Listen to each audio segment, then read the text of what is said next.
Late in the afternoon of August 26, 1944, Phyllis Leroy stepped off a borrowed bicycle into a Norman market town that was still half smoke and half song. A brass band would have made it honest celebration. What the square had instead was a stubborn accordion and the roar of people who had been silent for 4 years and were spending their voices like ration coupons. She moved through the crowd without cheering, keeping her shoulders narrow and her eyes wide, and the result was that she could read the town's new geometry. Jeeps angled outward, a radio aerial on the Mary roof, a line of armed men guarding a door that mattered. And the cost was that a woman not celebrating looked to everyone hunting a collaborator, like a confession with legs. She had been trained to disappear in daylight. Now she needed to be found by the right person and invisible to everyone else, and those two instincts fought in her muscles. She drifted to the edge of the square where the soldiers were, avoided the little camera a private kept flashing like a trophy, and watched the faces that were not smiling. The result was that she spotted the men who were not here to dance, one with a notebook, one with an armband, one who kept looking at the road instead of the flags, and the cost was that her caution drew the kind of attention caution always draws when fear is allowed to call itself justice. The bag at her shoulder was German canvas taken from a supply cart because it carried a stitched code she could anchor to a map. She had kept it because it proved something about a retreat route, and she had kept it because she had no other safe container. The result was that her message stayed intact, and the cost was that German cloth on a French woman on Liberation Day was an accusation that did not need translation. She reached the Mary steps and tried to speak to the first uniform that looked like authority. A corporal asked in broken French what she wanted. Phyllis answered in French that did not break. The result was that the corporal stiffened, glanced for help, and let an older sergeant step forward, as if the town had suddenly produced a problem beyond his rank. And the cost was that her fluency became the first thing they weighed before they weighed what she had come to say. The sergeant's face was dust-streaked and tired in a way that suggested too many warnings about saboteurs. A narrow brassard marked him as attached to intelligence rather than a rifle squad. He asked her name in English. She gave Phyllis, keeping the rest of herself locked behind her teeth. The result was that he collected the name as if it were evidence, and the cost was that a half-name sounded, to a suspicious man, like a half-lie. She said she had German movement information for whoever was commanding. She kept it blunt because nuance sounded like manipulation. She did not mention London or an organization or a handler. She did not mention the dead courier who had given her the last coordinates with blood on his sleeve. The result was that the sergeant listened, and the cost was that he listened the way a man listens to a wire he expects to be booby-trapped. Across the square, a scream rose and kept rising. Phyllis turned her head and saw a chair in sunlight, a girl pinned into it, and scissors flashing. The crowd that had been cheering now shouted a different word, tendu, and laughed as hair fell in dark clumps. The result was that Phyllis understood the town was conducting its own court without paperwork, and the cost was that she realized any official in this square, American or French, would be tempted to hand her to the mob simply to keep the mob aimed away from the command post. The sergeant followed her gaze, then looked down at her bag. "What's that?" he asked, and his voice turned from inquiry to pry bar. Phyllis told a truth too small to be useful. She said she had found it. The result was that he reached for the strap, and the cost was that the bag became the story instead of what was inside it. He opened it with care. Inside were a folded paper with coordinates, a pencil stub, and a strip of silk that looked like a woman's hair ribbon until you saw the ink. Phyllis had carried the silk because paper crinkled and betrayed itself, and because silk could be sewn into seams, wrapped, hidden, and rescued in rain. The result was that her secret was physically durable, and the cost was that it looked, to a man trained to fear codes, like the kind of thing a skilled enemy would risk carrying only if it mattered. The ink on the silk was not a child's substitution game. It was a tight grid meant for a one-time key, the sort of thing enemy-side counterintelligence warned soldiers about in lectures and rumor.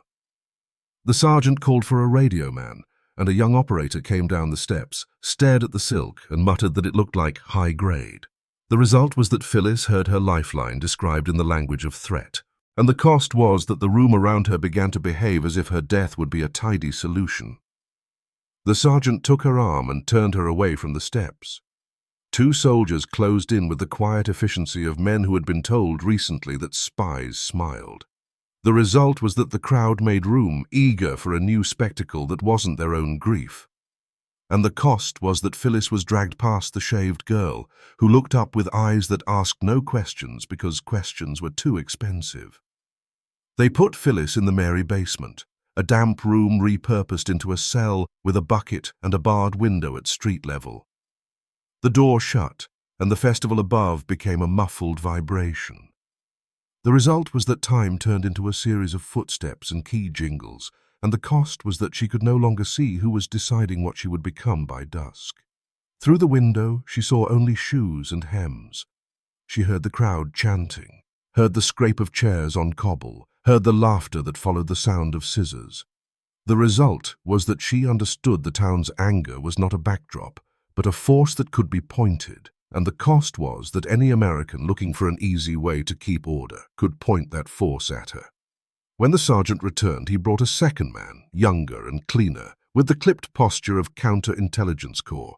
He carried a notebook as if it were a weapon, and he spoke like a man whose job was to prevent mistakes by committing them early.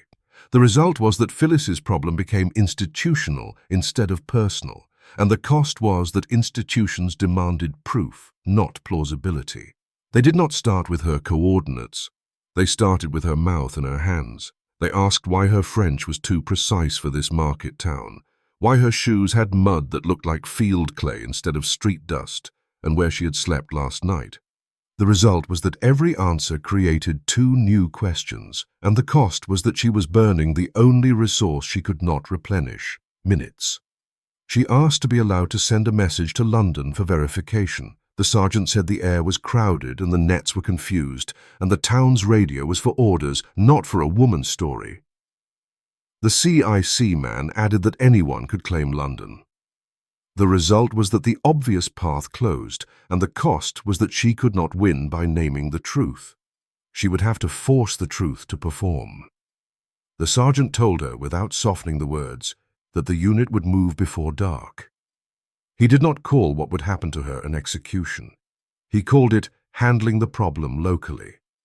The result was that Phyllis finally had a hard frame, 5 hours shrinking toward dusk, and the cost was that local meant no appeal, no paperwork, and no one to blame once the trucks rolled out.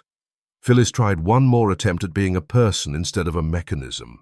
She said she could give them German withdrawal information that would save lives tonight. The CIC man stared at her silk strip and said, almost idly, that the Germans also saved lives, German lives, by using codes.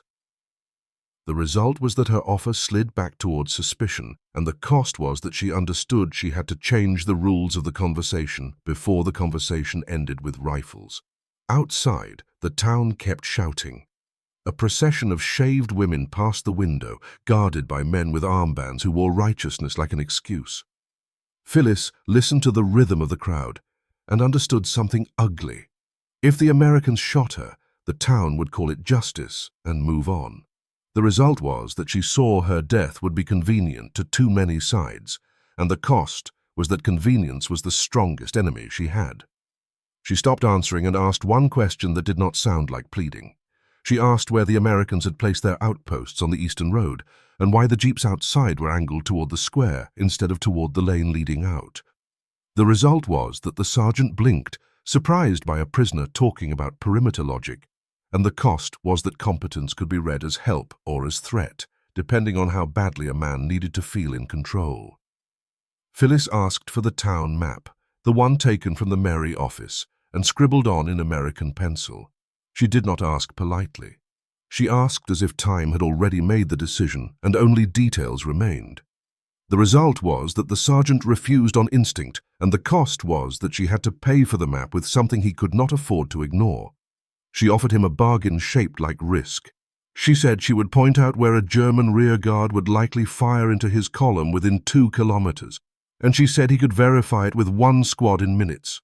The result was that the CIC man leaned forward despite himself, and the cost was that if her prediction failed, the sergeant would have a clean story for his conscience. The map landed on the table. Phyllis traced the road with a fingertip, careful not to touch the sergeant, careful not to look like she was reaching for anything. She pointed to a hedgerow dip where a lane curved and vehicles would be forced to slow. She said that was where Germans like to punish certainty, not on the main road where Americans expected fire, but on the flank where Americans trusted speed. The result was that she gave them geometry instead of gossip, and the cost was that she had to justify it using only what could be checked without exposing how she had watched a machine gun team dig in at dawn. The sergeant demanded how she knew. Phyllis pointed to her German canvas bag, and the red clay dried into its seam. She said the clay matched the ditch beside that hedgerow, and she said his own jeep had carried the same clay into the square. The result was that she made the town's dirt testify in her place, and the cost was that the sergeant's suspicion shifted into anger because she had implied his men were careless. He sent a runner anyway. The runner left, and the room filled with the kind of silence that announces a test has been set in the world outside. The result was that Phyllis bought herself a chance to be right, and the cost was that she had bound her life to the outcome of a patrol she could not control. While they waited, the CIC man picked up the silk strip again and asked if it was German. Phyllis answered the mechanism, not the allegiance. She said silk survived rain, survived being sewn into clothing, survived hurried searches where paper would crumple and betray its shape. The result was that her explanation sounded exactly like training, and the cost was that training was, to them, indistinguishable from enemy skill. The sergeant asked who had trained her. Phyllis said only that she had been trained to report, not to talk. The result was that she kept her network sealed, and the cost was that she sounded evasive enough to be dangerous.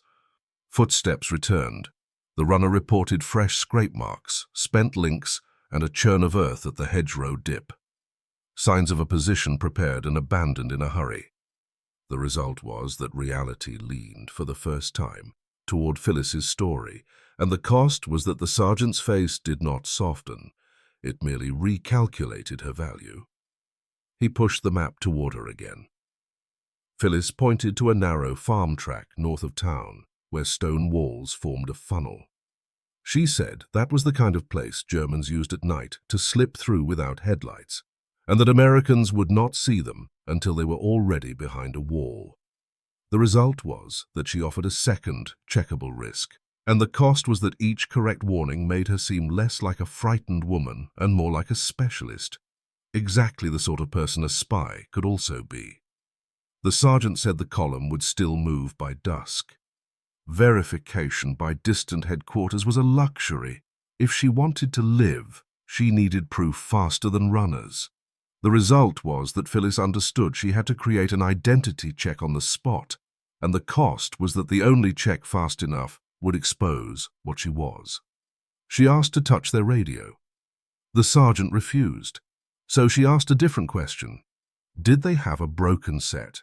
One nobody cared about because it did not work. One that could be used without compromising orders. The result was that she aimed at a crack in their resources, and the cost was that she had admitted she could make such a set speak. The radio operator came down with a backpack set and a sour expression. It was an SCR-300, built for short-range infantry nets, heavy, valuable, and temperamental when handled by men who treated it like furniture. He said it had been acting up, and the sergeant said if Phyllis wanted to prove she belonged to London, she could do it with American equipment under American guns. The result was that she was given the tool she needed, and the cost was that failure would be a warrant for immediate killing. They moved her into a small room with a table. Two armed men watched her hands, as if hands were the only part of a spy that mattered. The operator opened the SCR-300 case and showed a loose connector and a frayed wire. Phyllis listened to the set's hiss and hum, not as sound, but as condition. The result was that she recognized the problem as mechanical and solvable, and the cost was that she had to solve it without tools, because tools were a privilege of trusted people. She asked for a screwdriver. The sergeant refused, so she made the operator do the work and used her words as the tool. Strip the wire back, twist it, seat the connector properly. Tighten the screws in a pattern that would not stress the contact. The result was that the noise floor steadied, and the set held a frequency without drifting, and the cost was that competence sharpened suspicion as much as it eased it.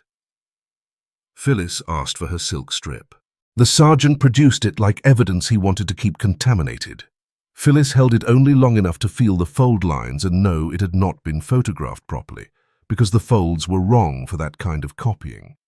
The result was that she confirmed her key had not been stolen in full, and the cost was that she understood how close a careless search had come to destroying her entire network. She told them she would send a verification request, not tactics. It would have 2 layers. One layer was an agreed check embedded in the message, a deliberate flaw placed where her controller would expect it, the kind of procedure born from hard lessons about captured traffic and false confirmations. The second layer was her sending style, spacing, pressure, the way she grouped her bursts, a signature an experienced receiver could recognize even through static. The result was that she turned identity into a performance that could be audited, and the cost was that she was betting her life on a human ear across the channel, still being on duty. Outside, she heard rifles clack and voices practicing commands. No one called it a firing squad, but the sound was unmistakable. Men preparing to turn a person into a solved problem. Phyllis sat, put her fingers on the key, and forced her breathing into the old drill. Count, hold, release. Because fear lived in shoulders, and shoulders shook hands. The result was that her fingers steadied enough to work, and the cost was that calm spent the last of her energy like currency. She sent the emergency call sign she had been given months earlier, a set of letters that meant nothing in the room and everything to the right listener. She kept the signal clean, spacing measurable, because sloppiness was how honest messages got treated like tricks. The result was that the operator's eyes widened despite himself, and the cost was that the sergeant leaned closer as if proximity could stop radio waves. She sent the short message with the deliberate flaw. She did not explain the flaw. Explanation was for people who intended to live long enough to be questioned. Then she stopped transmitting and listened, because the hardest part of a proof is not the act, but the waiting. The SCR 300 was not meant to speak to London. Any bridge would depend on American relay, Allied nets, and a chain of men doing the right thing instead of the easy one. The result was that silence filled the room like rising water, and the cost was that the sergeant's glance at his watch began to look less like impatience and more like aim. Minutes dragged. To keep the sergeant's mind in the world of risk rather than the world of punishment, Phyllis asked one more perimeter question: whether the jeep driver knew he had carried red clay into the square and left a trail any German scout could follow.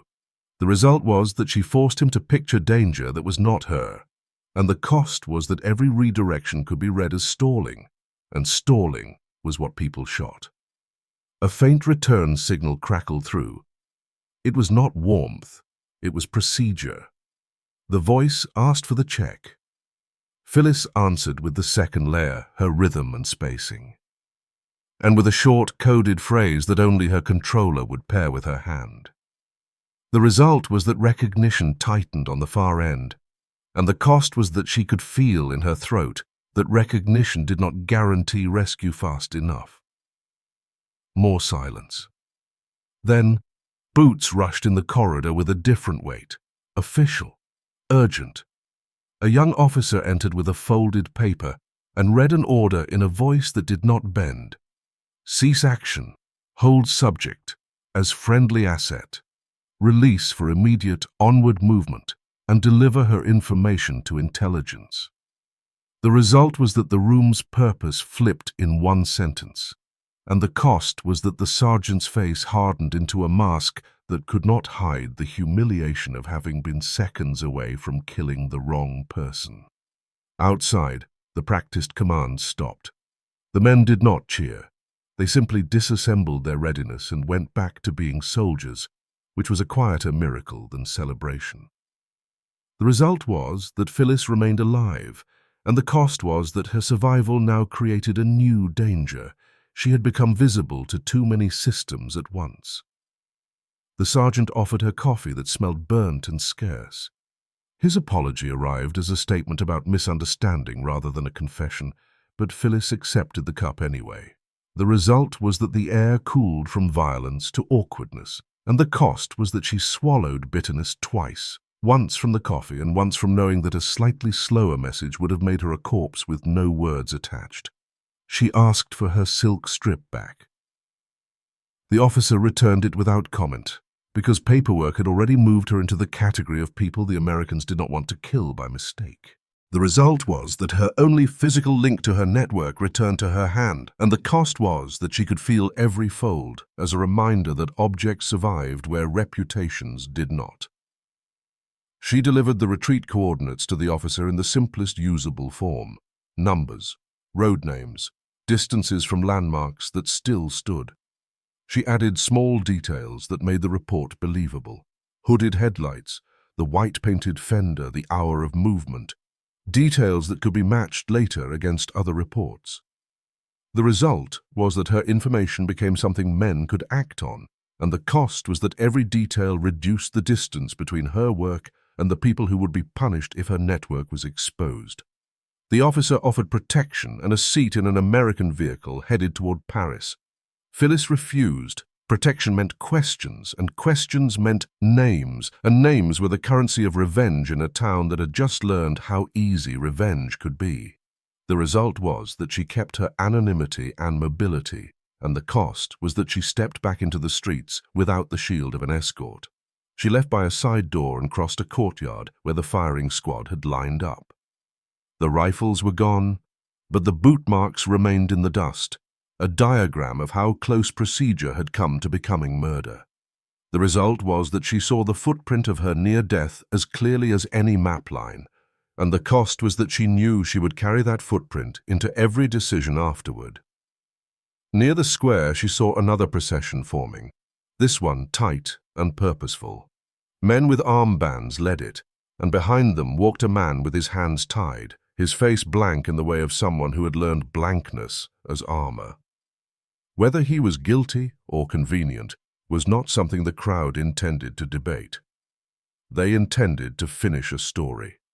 The result was that Phyllis understood her survival did not slow the town's hunger, and the cost was that she felt the sickness of recognizing how thin the border was between her and him, sometimes no thicker than the time it took a message to be believed.